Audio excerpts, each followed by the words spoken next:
welcome back to the I Jupiter podcast. I'm your host, Tom Franklin, and today we have on Mr.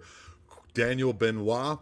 We're going to get into some Bigfoot things and research and experiences, and I'm looking forward to that. I hope you guys are as well. If this is your first time here, please do me a favor, like and subscribe. And if you keep coming back and you haven't subscribed yet, please do me that favor as well. If you want to become a member and get some episodes early, you can go ahead and do that here on Facebook. Facebook. You can go to Facebook too. I'm also over there, the Eye of Jupiter. But you can also do that YouTube. We also have MP3s. You can go down below and do all that. All the links in the description below for me as well as my guest. And with all that out of the way, please welcome to the Eye of Jupiter, Mr. Daniel Benoit. Hello, sir. Hey, how you doing? Long day of teaching English to foreigners. It's been a long day, man. How about yourself? I can say the same thing. It's been a long week. I work 4 10-hour days, so hey, today's my Friday. So you work 4 10s and get the Friday off? Yeah, Friday, Saturday, and Sundays off. Oh, yeah, that's not that bad. Is it yeah, nice? but I tell you, working in a warehouse, doing factory work, some of it's dirty, some of it's not too bad. It's just those days really drag, the hours drag by. It seems like it takes 10 hours for 1 hour to pass by. Yeah, the secret is to not look at the clock, man. The secret is to not look at the clock. I used to be a factory worker myself, and we would do 8-hour shifts, but it would be like sometimes Sundays, and it always switched, and I was always tired and could not sleep, and I did all that in Germany. So, oh wow, yeah, I think I'd rather sit in your classroom.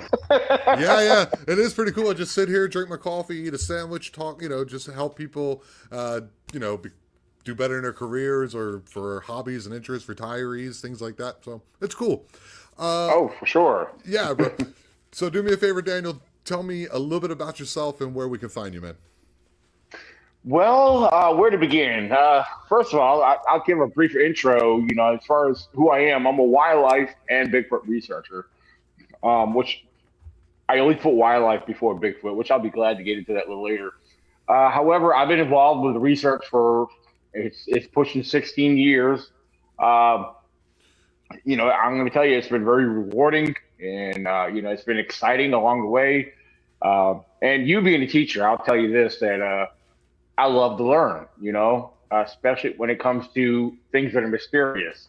The outdoors, anything outdoors is what I've been really drawn into. Because, I grew up being an outdoors person, ever since I was a young child growing up in the woods, hunting with dad or whatnot, So, that's a little bit, about me is, I'm not some people might call me a redneck or a roughneck or whatever. I just love the outdoors. I camp as often as possible. Now I take my grandson out there, he's 5 years old. I love taking him out there. I want him to learn about the outdoors, as I grew up learning. Yeah. And I'm 45 years old and I'm still learning. Yeah, I'm 45 too. I'm also 45. Oh, very cool. All right, yeah. So I don't think you ever stop learning. There's always something new to learn, So, it's like sometimes I find myself teaching people older than me. And, I'm not talking about Bigfoot, but, which there's other things I get into and stuff, especially in the workplace, which I won't bring that. I won't really get into that. I know people much older than me and that's been working there older than me, and it's funny. You come in there, you're the new guy, and you start working with people, and you're like, wait a minute, these guys don't know what they're doing. When it comes to certain things, like you find a way to humbly present it to them, but these guys are older than me and been here a lot longer than me, but they don't know what they're doing, So I don't know how they get away with it, but I don't know. I'm sorry. If that makes you a redneck going outdoors, then I'm one too. I've always enjoyed the outdoors. I used to do a lot of camping, most of it in Europe, which is not really camping. Ooh. But I used to do a lot of windsurfing. So in the Netherlands, and then I would go winter camping in the Alps and do some skiing and snowboarding and stuff. So if that makes me a redneck, then so be it. But do you know that redneck is actually a term of endearment? From something that happened a long time ago. There was there was like miners in I can't remember, some state like Tennessee, Kentucky, and they used to work for this mining company, and the mining company would give them script, which is basically, you know, money that you can only use in the store that the company has. So when they revolted, so they came back from World War One, and back in World War One they brought back their rifles with them, right?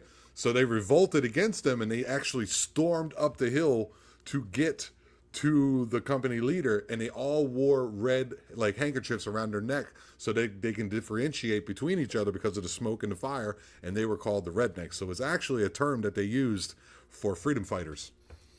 That's funny because, you know, I think I now that you mention that, I think I recall hearing that. Yeah, that man. sounds very familiar. Then again, on the other side of things, growing up, learning what the term redneck means, a lot of people refer to it as the country boy, you know, working out in the fields or working on a farm, or whatever, wearing like a wife beater and getting that sunburn on the back of the neck. You know, it's kind of the other term, or the other mindset I've always pictured. You know, there's always a negative. There's always like a negative connotation to it. So too, like if someone calls you a redneck, that like they automatically assume that your IQ is then lower than somebody else from the big city. You know what I mean? Which is ridiculous. Right. It's just a different way of talking in life. Yeah. So you started researching. I'm sorry. Yeah. So we're gonna roll, buddy. So you started researching. You just always found yourself outdoors, and then like, so when did you start having these strange experiences that you came on to talk to me about? Well, like I said, let me back up real quick. I mean, I was a young boy when I moved. I live in Virginia, and I was 11 years old. I'm from Maryland. I'm from Maryland. Okay. Yeah. Well, I'm originally from the state of Massachusetts. Oh, okay. My father's job. Yeah.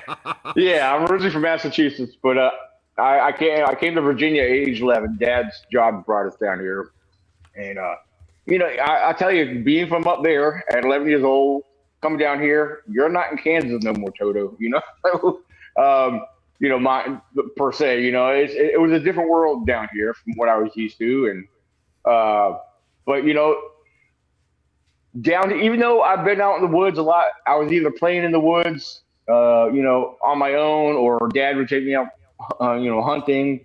You know, I've camped at a young age on several occasions, but coming down here, there was a new world that was introduced to me, and it was a lot to learn, a lot to, you know, get into. And so, you know, we had property down here. We ended up doing a lot more hunting as I grew up into a teen.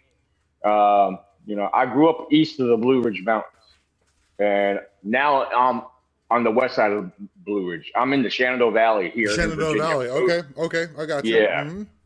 And for those who may not be familiar with the Shenandoah Valley or never been in this part of Virginia, this is a place to visit. If you want some beautiful scenery, the Shenandoah Valley has a lot to offer. I will say that. And I'm only about an hour from West Virginia. I spent a lot of time in West Virginia as well.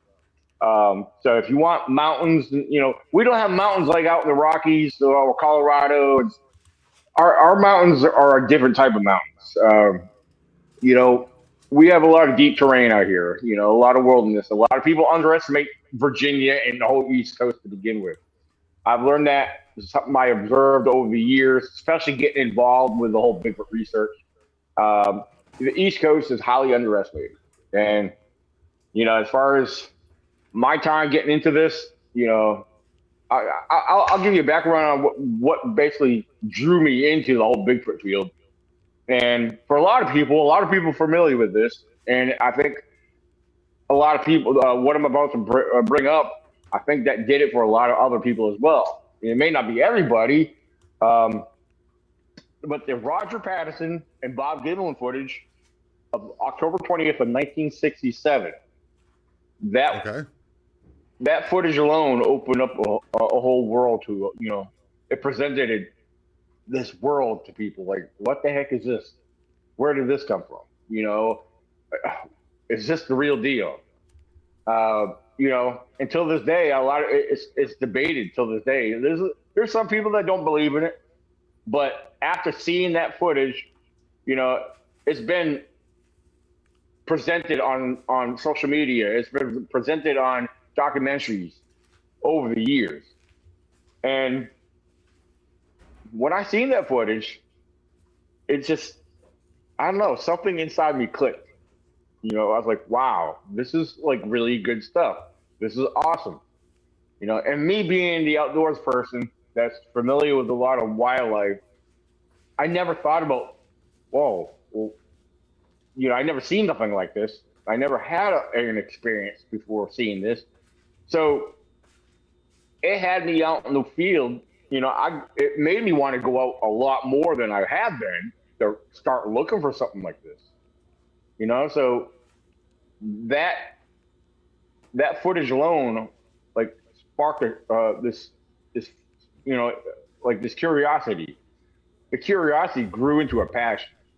It had me out there almost full time, or full speed ahead, I should say. But I had a lot of excitement. I had a lot of motivation, and you know, I was actually looking for evidence. I was looking for things that I never thought of looking for before, and started, keeping my eyes on the ground, and being more aware of my surroundings.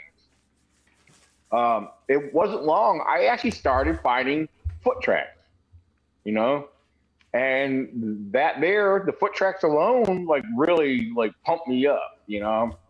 And as long as I've been in this, I'm still motivated. I'm still excited. But I started doing more research.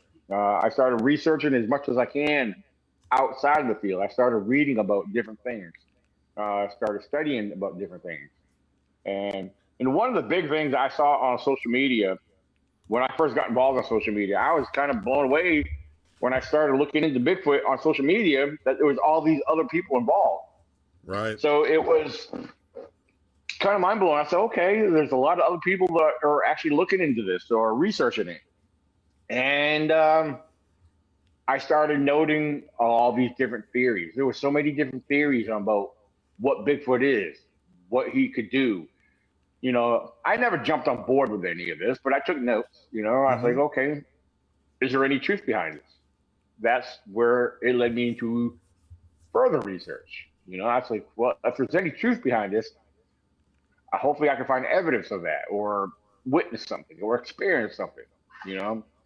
So I went on to form my own research team. Even though I started off as a solo individual, I started gathering or associating with others, and I started putting myself out there. It's like, well, this is who I am. This is what I'm doing. I wanted to connect with other people.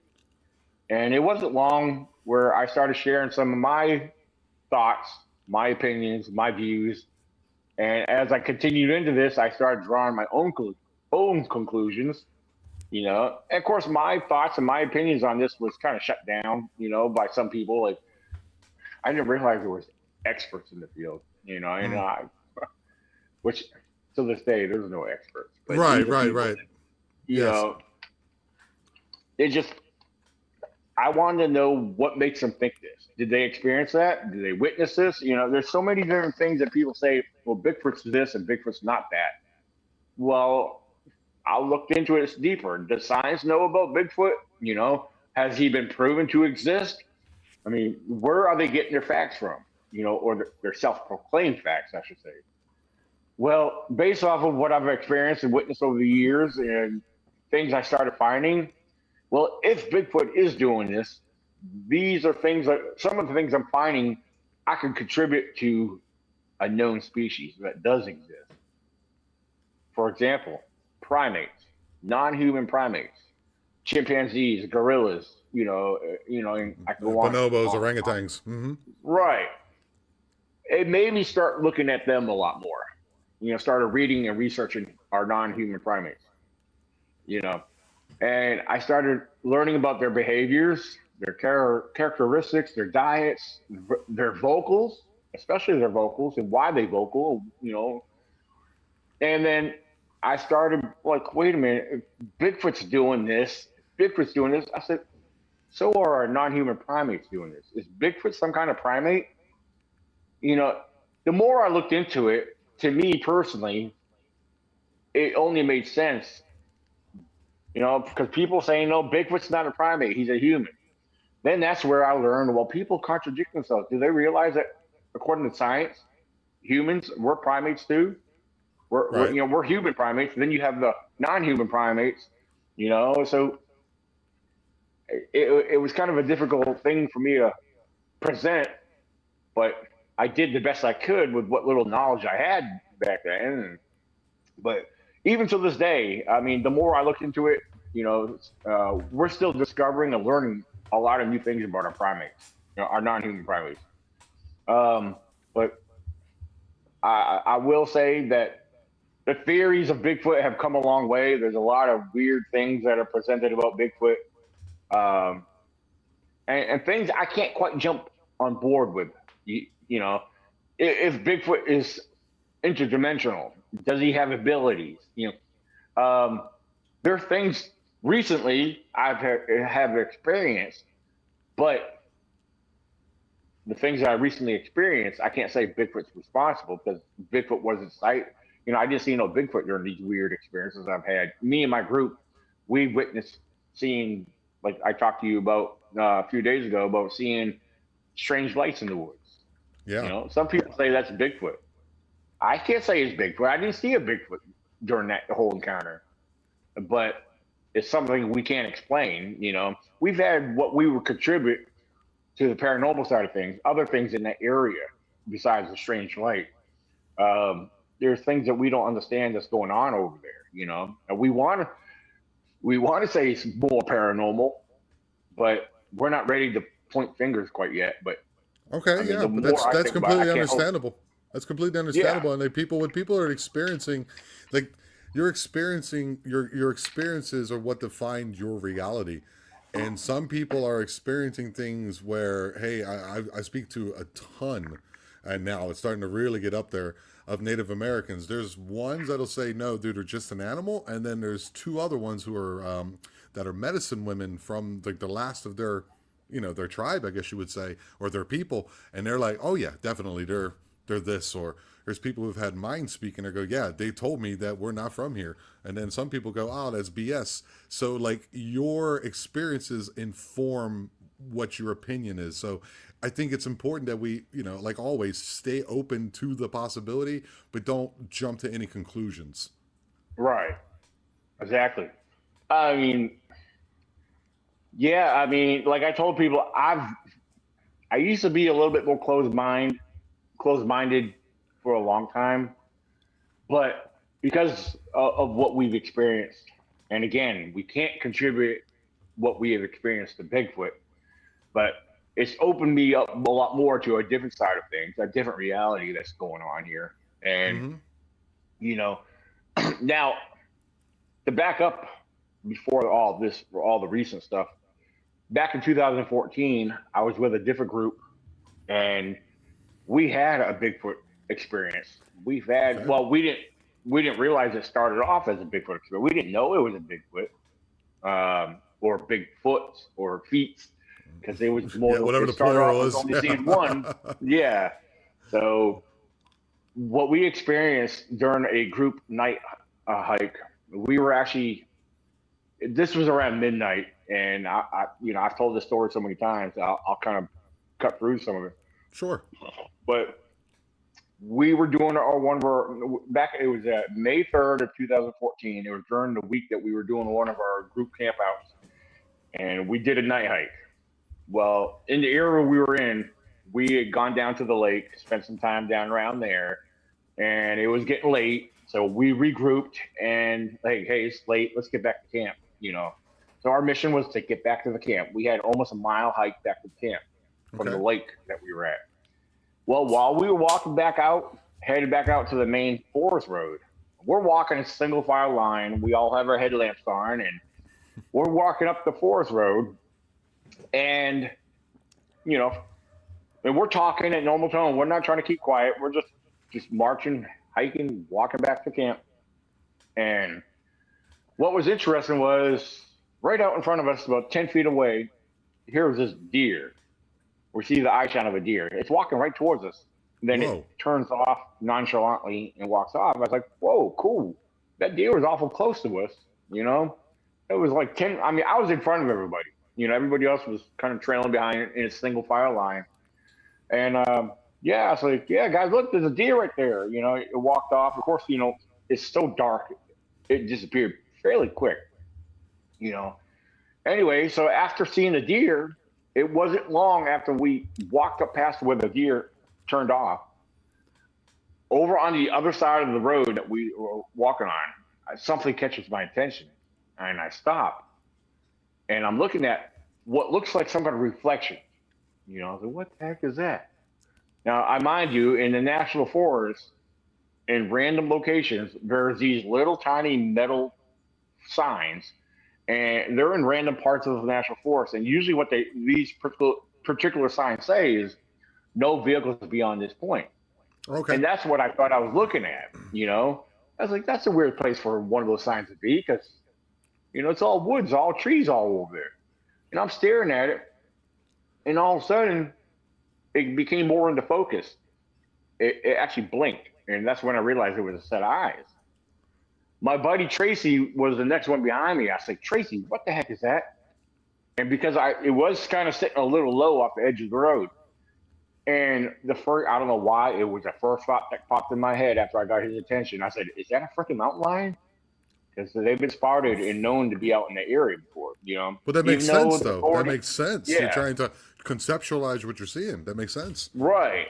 And for the record, for those who want the listeners, this was like a bright yellow. It was yellow, and of course, I don't know if that was the color, reflecting off the color of our headlamps or whatever. But what I saw was like blazing yellow, like bright, large yellow-looking eye, and it was sitting kind of low.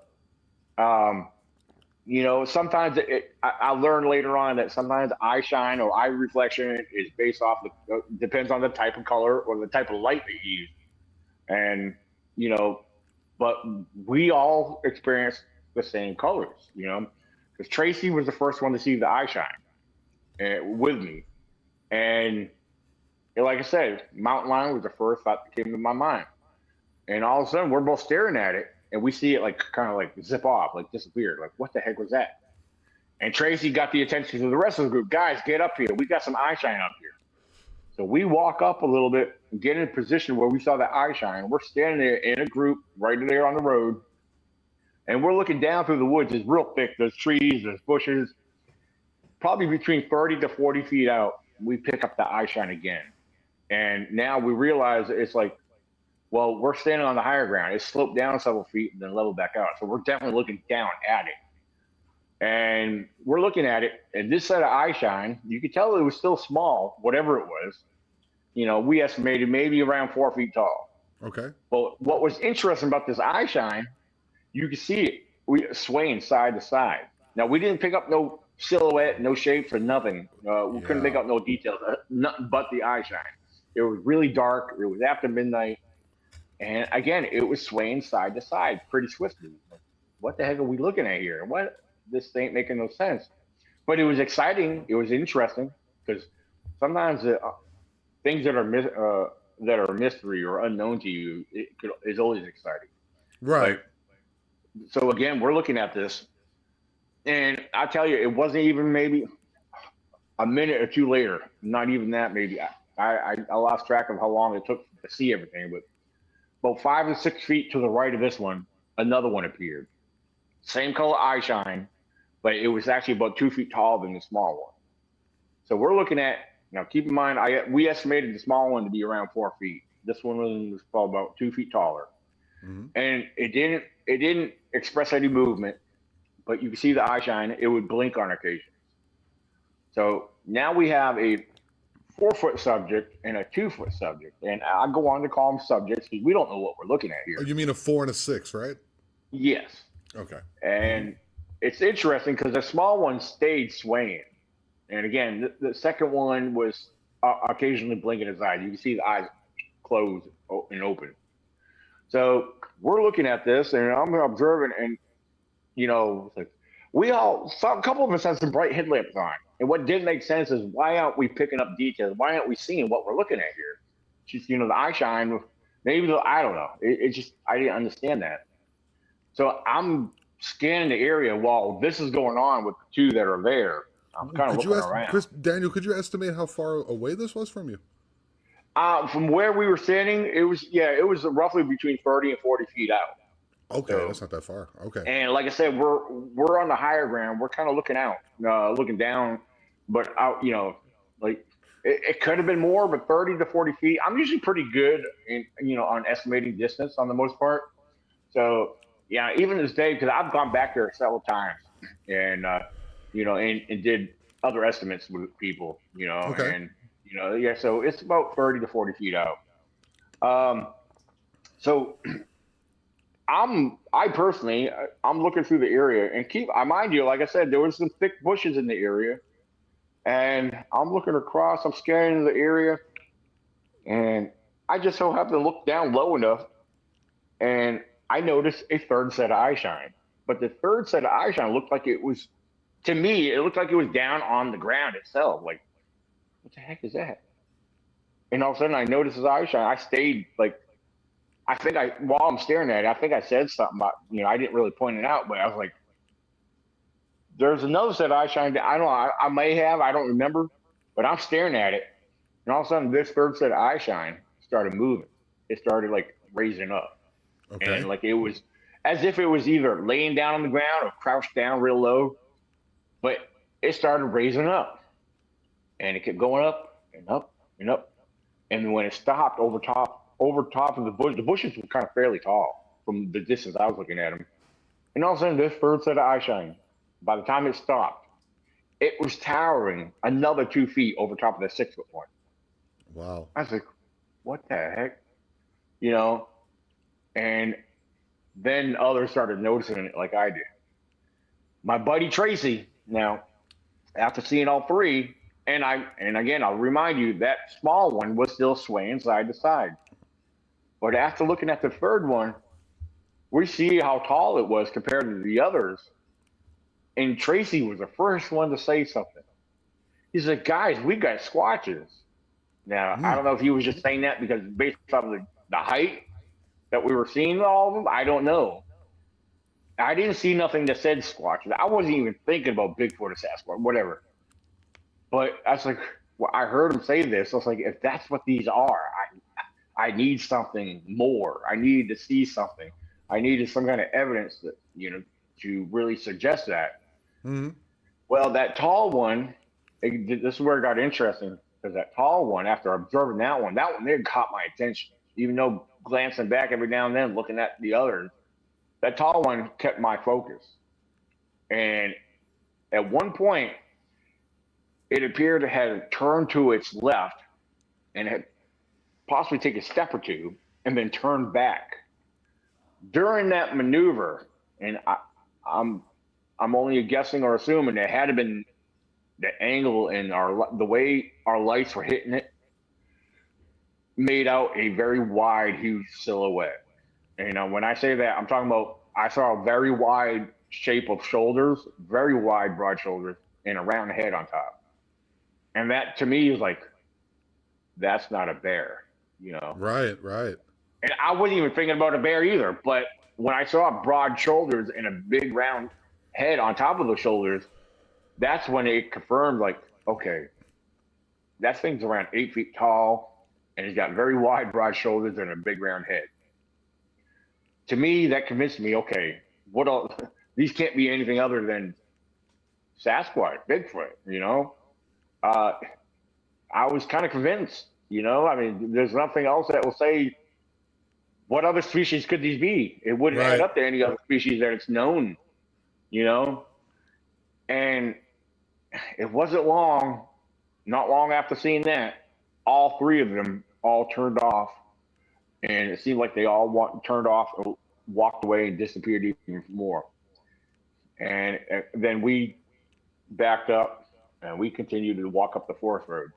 Of course, while we were walking, we had a couple. They were down from Vermont, Kimmy and Darren. And uh, rest in peace, Darren. Darren, he's no longer here. He passed away a few years ago. But they were an older couple. And Kimmy she was the only one that ever expressed any kind of fear or nervousness, or like she was scared about it. Everybody else, including myself, I didn't feel scared one bit, even though Wow. till we Wow. realized before realizing what they were till afterwards. And it was probably because there was five other people with me. There were six of us total. So, but she would, like, we were all here like limb snapping and whatever they were stepping on. And she was like, "Oh my God, they're following us." I said, "No, they're walking through the woods. I mean, there's all kinds of limbs and trees all through, whatever." I said, if they, the way I look at it now, if they meant any harm to us, we would have known about it. Right. Right. You know. But that whole situation. Well, let me before I get into that. By the time we made it back to camp, we were still talking about it, and Yeah. Of we were course. actually trying to debunk it. Like what else? We were asking ourselves pretty much what else could they be. But I myself and I think it was Tracy. A few of us had backpacks on, but me and Tracy, inside our backpacks, we each had our own night vision binoculars. And during the whole situation, not once did we ever think about pulling our night vision up to get a better observation. So yeah, That's a common we occurrence, though, man. When well, people see exactly. that, I it's was just kicking like, myself in the butt for it. I no, mean, but I would have everyone loved to does have that, some man. better evidence. Yeah, everyone does What's that. You're that? just like, when people are confronted with the unknown, it's more like, your mouth hits the floor and you're just kind of like, what is this? Nothing. Right. Very rarely is it like, oh, let me get out my, my equipment so I can get a better look at this or record or whatever. It's very rare that that happens. At least in my Right. experiences of speaking with people who've had these type of experiences. I mean, yeah, you're observing what you're seeing, and you want to mentally gather as much information you can into your own mind, what you're witnessing and what you're seeing. Absolutely. You Yeah. know, um, but again, yeah, we were kind of kicking ourselves in the butt for not even thinking about it. Um, Now, however, the next day we did go back to that same location. We went back there and we did the height comparison. A few of us got down in position where we, at the distance we seen them at, and there was I'm trying to remember his name. One of the gentlemen that was with us, he was probably a couple inches tall. I'm 6 foot tall. Yeah, he Okay. was probably about an inch or two taller than me. So we were the tallest out of the group, and me and him got down in position where the tallest one was. And I think I can't remember who it was standing at the edge of the road, but we got behind the bushes where we seen the tallest one. And even raising my hand straight up, that was probably about the eye level, top about where we had. So Right. with our That makes height sense. estimate, yeah, everything seemed to match up with what we had estimated. So it made a lot of sense. And so yeah, the height comparison thing worked out pretty good. And but yeah, it was an exciting moment, for a lot of us. It was cool that we got to experience that. However, we did look for tracks in that area. We looked for tracks, but I will tell you the ground was very uneven. It was grassy, even though it was thick bushes and trees all through there. That particular area, there was a lot of grass and stuff on the ground, but it was lumpy. It Okay. was Yeah. very lumpy, so there was no way to make out any tracks in the area. Even though some of the ground, even stepping there, even me, I mean, I don't know how much I weighed back. I'm 221 pounds now. I might have been heavier back then. I was a lot bigger not long ago, but you could feel the softness of the ground as you step in it. But even I wasn't even leaving an impression. So Okay. yeah, the tracks and everything weren't visible because this particular area in the evening, a lot of the deer come into this area. Um, so one thing I'm going to bring up and present in theory will be after this other incident that took place. Okay. Well, a whole year later. Now, mind you, that event took place May 3rd of 2014. Wow. Well, in 2015, in the month of November, during the hunting season, just around the corner outside of this area from where it took place, there's a couple camp spots. Now, mind you, these camp spots are primitive locations. It's not a campground. It's wherever you can find an open area to camp in. That's how it works in this area. And so there was two spots, a little bit bigger spot and a smaller spot. just around the corner. I was in the smallest spot. I was camping by myself because I was hunting there during the daytime. Well, one of the nights I was there at my campsite, I had a fire going. I had my Chevy Blazer there, and I had my shotgun leaning up against the my vehicle. And I'm just sitting there. The fire's going. Man, this is awful quiet. It's dead quiet. Because I'm used to listening to the night sounds anyway.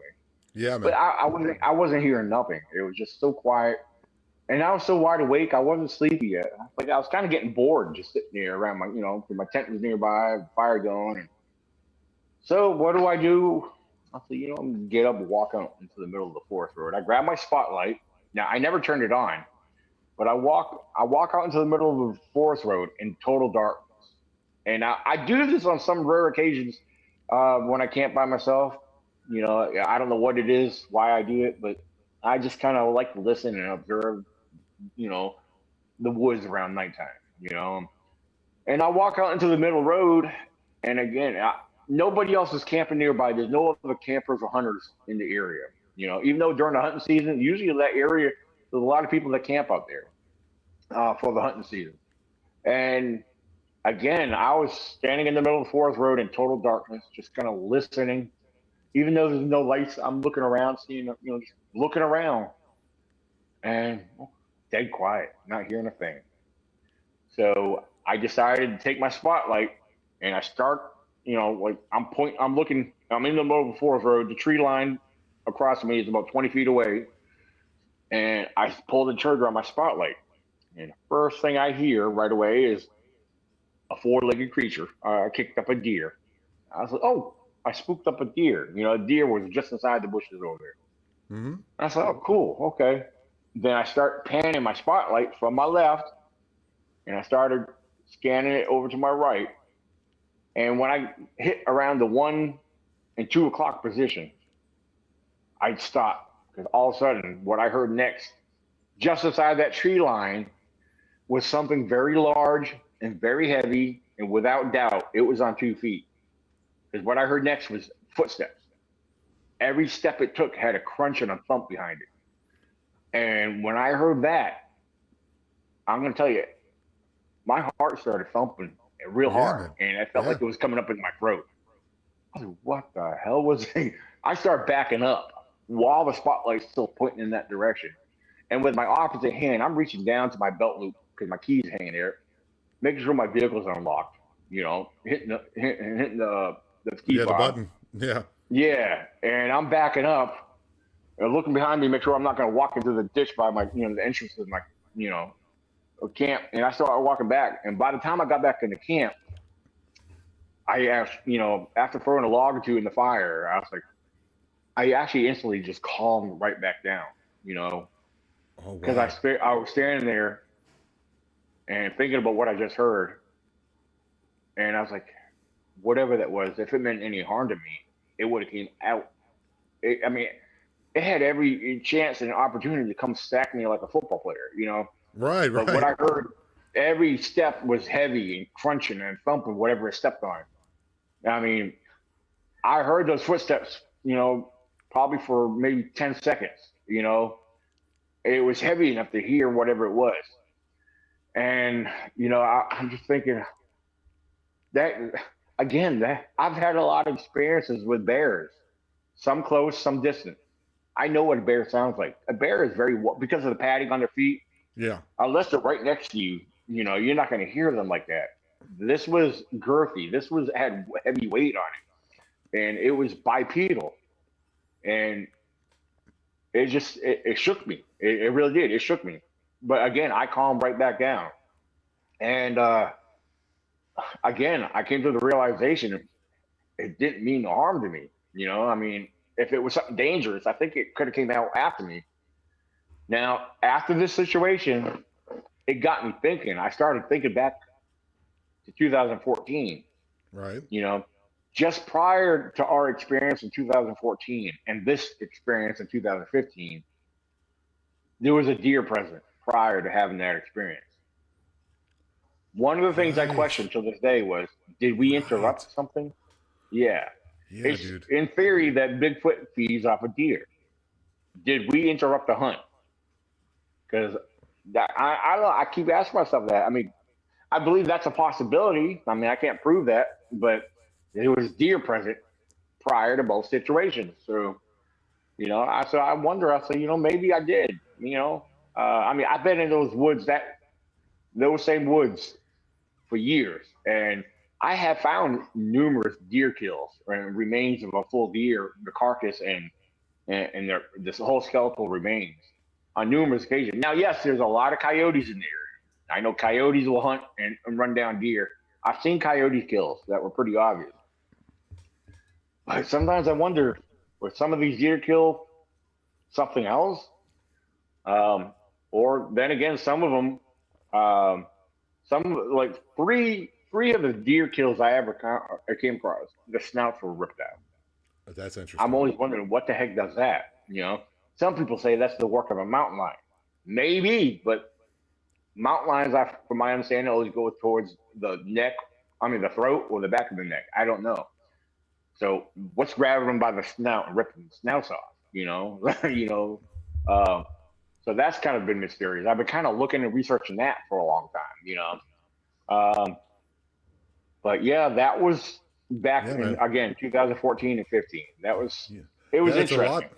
It's a lot because the thing that people say, like, so you're a woodsman. You're always out there in the outdoors, and for someone to be out in the woods and doing what you're doing, and then doing it, you're basically your whole life, to all of a sudden to be struck by fear of something that's unknown to you, and like a lot of people have the inability to even go back in, you know, uh, Oh yeah, and I try to conceptualize this for people who are non-believers, because I also believe the Patterson Gimlin film is truth enough for anybody to see. Just if you zoom in and see the leg wiggle when it looks to its right and it steps and it takes that right foot and kind of turns it a little bit, and you see that right. leg hit the ground and it jiggle, and that's no Yeah. costume. Yeah, that's no costume. I've talked to MK Davis, the guy who also stabilized Oh it. yeah.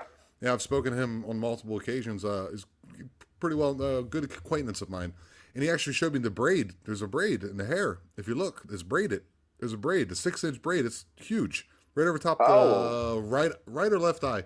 There's a braid. Yeah, I'll send you the picture if you want. So Oh he was yeah. able to. Please do. I observed a lot of his what he presented. I don't know if I've ever seen that one before. I think it's like That's interesting. frame number 350 something or other. I'll see if I can find it. It's on one of the podcasts I've done with him, and I was like, "There's a freaking braid on its hair." And he goes, "Yeah." And I said, "What kind of costume designer would he?" I mean, Planet of the Apes was going on back then, but Yeah. who would make you think, "Oh, let's put a braid on this thing"? But what I'm trying to get to is, like, people who go out in the woods and they go, "Oh, I don't believe it." It's like, okay, fine, but let's say in North America in the last 50 years, we'll say, let's just say theoretically, even though I believe it's a hell of a lot more, there's been 1,000 encounters. Okay, just if you're looking at it statistically, if one of them is true, and what's the possibility that none of them are true? You know what I mean? It's zero. Right. The possibility that one of them are true is much more higher, so therefore it exists. You know, Right. and then for an avid hunter or a woodsman like yourself, and you have a bit of fear in you, and you're looking at something, and then that swaying motion, that seems to be a very common occurrence that has been Yeah. reported. I think you ran into a family out there. I don't know if they were hunting or not. That's kind of hard to determine, but you definitely seen Right. something. That's for sure. And then Well, you yeah. also That's seeing another tracks thing. and stuff. That's quite Yeah. And now I incredible. have found tracks over the years throughout that whole general area, but like I said, the day after when we did the hike comparison, we were looking for tracks in that particular area, which we did not find Yeah, yeah. because It's of the being ground. honest. You're Yeah. honest. I like that. So I prefer that. So yeah, another thing you brought up, referring to the Patterson footage, and you brought up Planet of the Apes. That's one of the fun facts that I bring up in comparison to, trying to show the credibility of the Patterson footage Yeah. compared to what was available back then. The first Planet of the Apes wasn't released till March 28th of 1968. That's when that was first released, Right. a year later. Right. But look at everybody that knows Planet of the Apes, the original movie franchise. We all know. Look at what they had. They made them look like ape faces. That was the Yeah. best that Hollywood had back then. Yeah. You can see the breasts swinging, dude. You can see the boobs moving, and you look at that. And not to mention the muscle protrusion of on the leg. Yeah, You know, there's a hernia. yeah. You can see a hernia. Yep. Yeah. Exactly. That muscle movement, I was like, yeah, I'm looking. Okay, I'm going to go with you guys. I'll be open. And when I seen that muscle wiggle from the freaking calf muscle all the way up through the thigh, past the knee, and you see it go wiggle, wiggle, like, any athlete. And this is a female, clearly. You just go, dude, how can I not? How would you fake that? And then you have to go. They were 7 miles up this creek, up in Bluff Creek in California, 7 miles up there. Why on earth would anybody be up there? Oh, they faked it together. Oh, Bob Gimlin this and, Patterson that. No, dude. Yeah, I mean, actually, MK Davis went through, because that original film that they put out was initially made to make it look like it's not real, to make you question yourself. So is this BS? Right. But he actually, because there's copies of a copy of a cop, he actually was able to follow it all the way back to Bill Munn's original footage. His widow. Yeah, his widow. Widower's from him. Yeah, widow. Yeah, and she's like, they had it in the garage or something. It was like the closest that he could get, and then he looked at it, stabilized it, and he was like, "Oh my god, dude!" So he actually took a picture of that thing. I'll see if I can find it, and I'll screenshot it and send it to you or whatever. And he's like, yeah, look at the I was like, oh my god, it's so obvious. And I was blown away by it. And the fence climber video. Have you ever seen the fence climber video for MK Davis? Oh yeah, I've seen that multiple times. Yeah, that's one of my favorite bits of footage ever. And then there's also the one where it's picking up its baby and walking. That's also another incredible one. They're hard to get. They're hard to get videotapes of. They seem to affect people's like cameras and any type of electrical equipment. Yeah, I know on a number of occasions where people say that they've had experiences where their battery's going dead and stuff like that. Now with a recent activity in a whole different era that me and my group have been in, that's something we've been experiencing. Okay, talk about it. Tell me what's up. Well, we've been working this area for a while now, and some of this we've been able to capture and document on film, because I am actually filming during these group campouts that we're doing. And a lot of what we're doing now is going towards a new film series that I'm working on. And so, we're not scripted. I mean, when I film stuff, none of this is scripted. None of this is whatever. What you see is what you get, because, we're out there having a good time, camping and having, enjoying ourselves at camp. But we go out or we do some daytime exploring. We like going out at nighttime. Nighttime is usually when all the cool stuff tends to happen. Oh, okay. But so one of the things that we do, we always have our equipment. We're always fully charged before we go out. Our radios, we've been having issues with radios going dead. Like we'll have people at base camp and the rest of us will go out on foot. Brand new radios that are fully charged, like going dead and then coming back on afterwards. Whoa. Okay. Yeah, we've had my buddy David over where all his equipment is, 15, 20 feet from where his tent's set up, where he keeps his equipment. He was in there, and all of a sudden his MP3 player turns on by itself. Like, what the heck is doing that? Yeah. He's not even touching it, and it's turning on completely by itself. So other things have taken place where we would work our way up to this one area. There's another open area where it's considered a campsite. David's action camera, it's like a GoPro. It's a different brand, but his GoPro, he has it on his chest, and he's recording the whole time we're walking through everywhere. Right. Just like kind of like Scott Carpenter. Kind of like Scott Carpenter did. Yeah. And I'm starting to get in the habit to use mine, and the too. one behind too. You got to get one behind you too, dude. Yeah, I need to do that. I only have mine facing forward because, I'm not always looking in front of me. I'm always looking everywhere else. But right. That's why we fall. Right, exactly.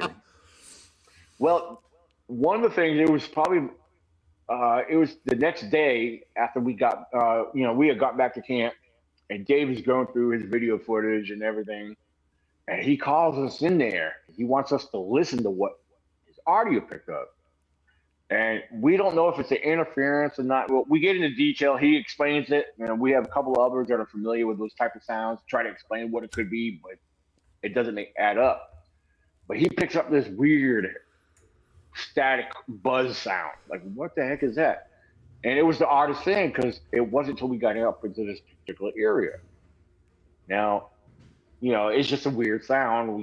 Again, we get into detail. My buddy John that was with me, after hearing it, he's like, he used to do tree work, and he did a lot of tree work around electrical wires and some of these heavy duty cables that run through. Okay, like high tension wires on these. Exactly. Yeah, I got you. And Yeah. he learned what some of the sounds of these wires make, and he was explaining to us what exactly that sounds like. But what doesn't make sense is none of that's in this area. This area, there's no wires, electrical or electricity that runs through this area. We're deep in a primitive location. There's no, there's a lot of these heavy duty power lines that run through a lot of woods and mountains, but none of that. And we've looked into this. None of that runs through this area. So, which was strange. So now, also, I mind you, about several months earlier. Now, this was all this took place back last September. Yeah, last September.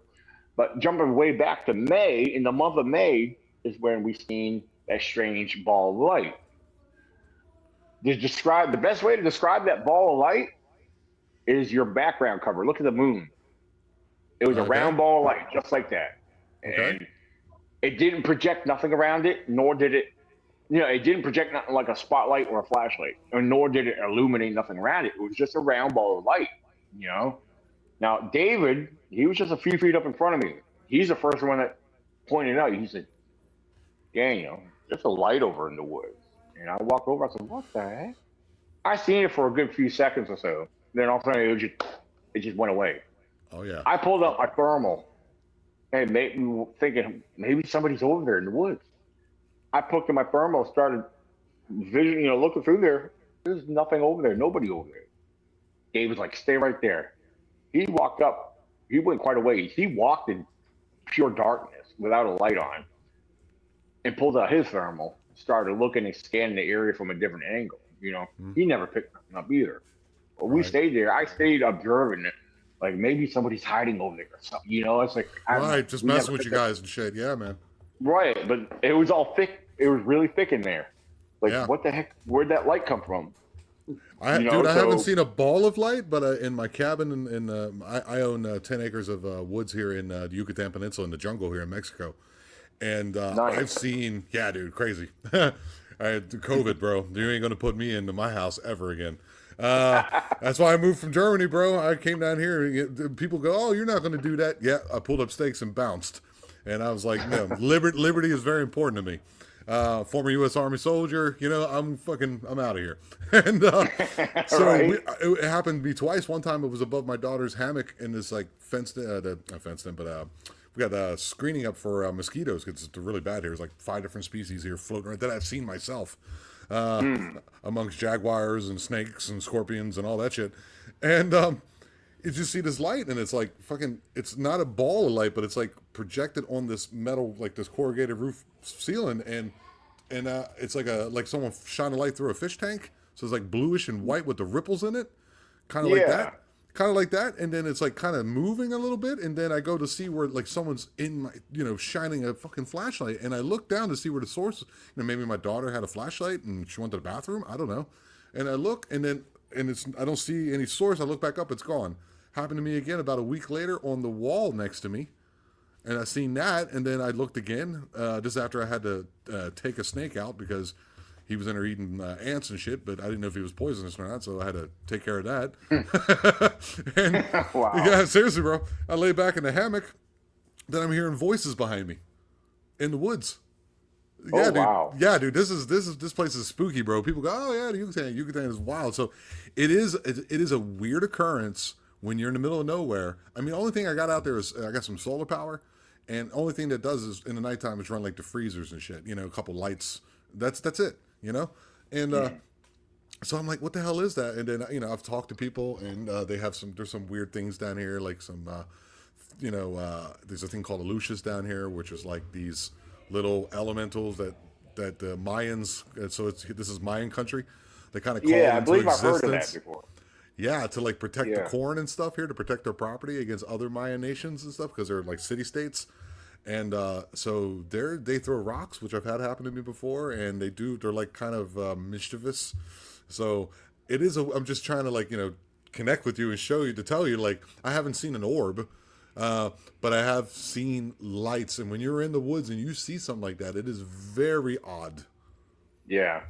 Yeah, Now, dude.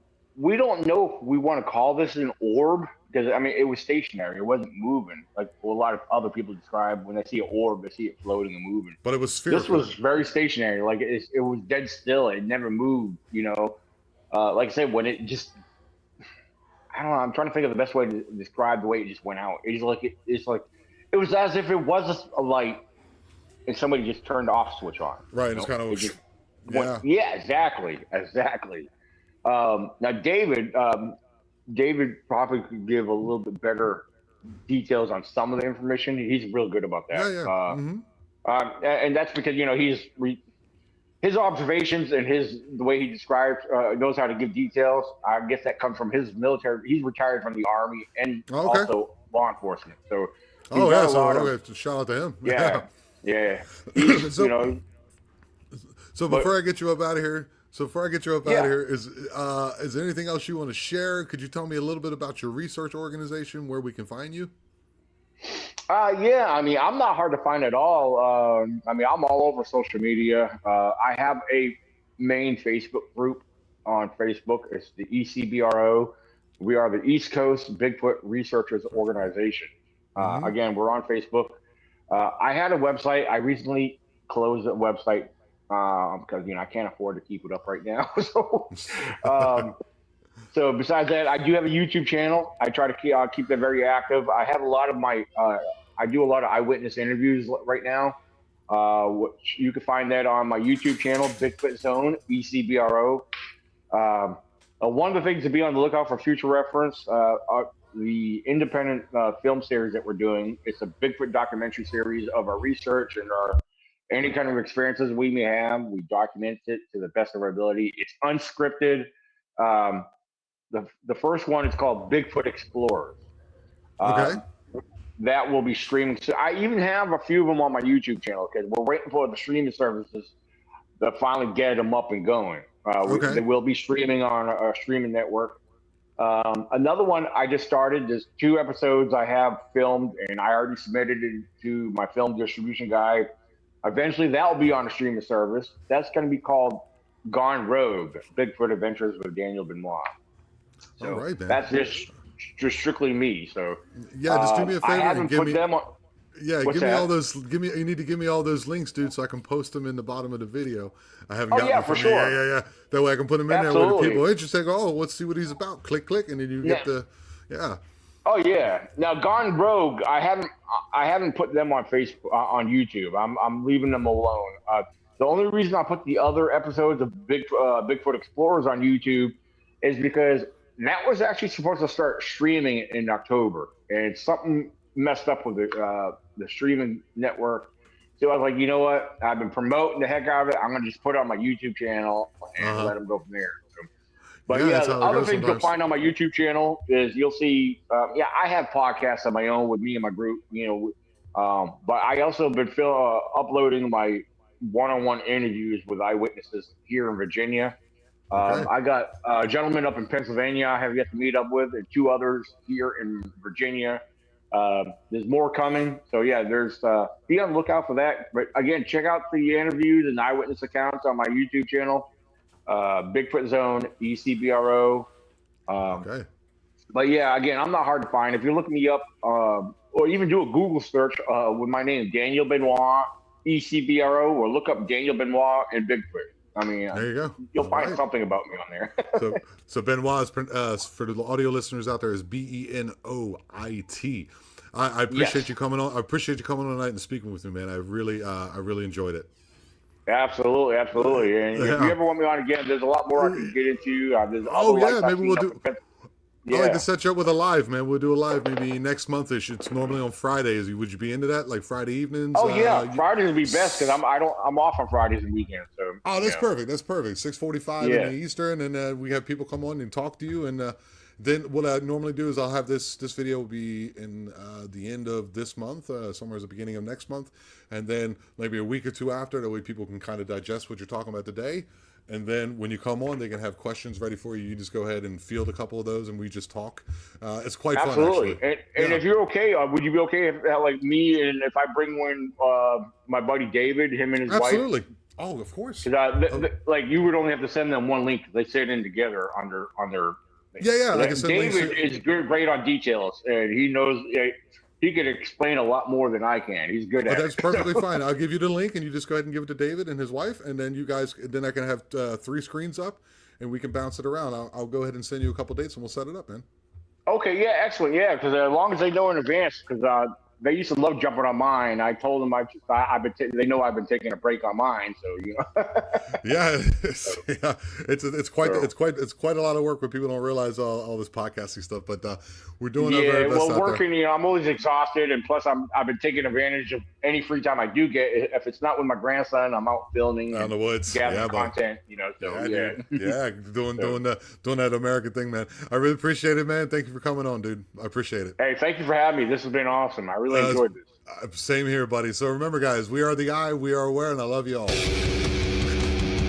You have been watching the Eye of Jupiter podcast. Don't forget to like and subscribe to the channel and hit that bell notification so you don't miss any of your favorite interviews. And remember, we are the Eye, we are aware.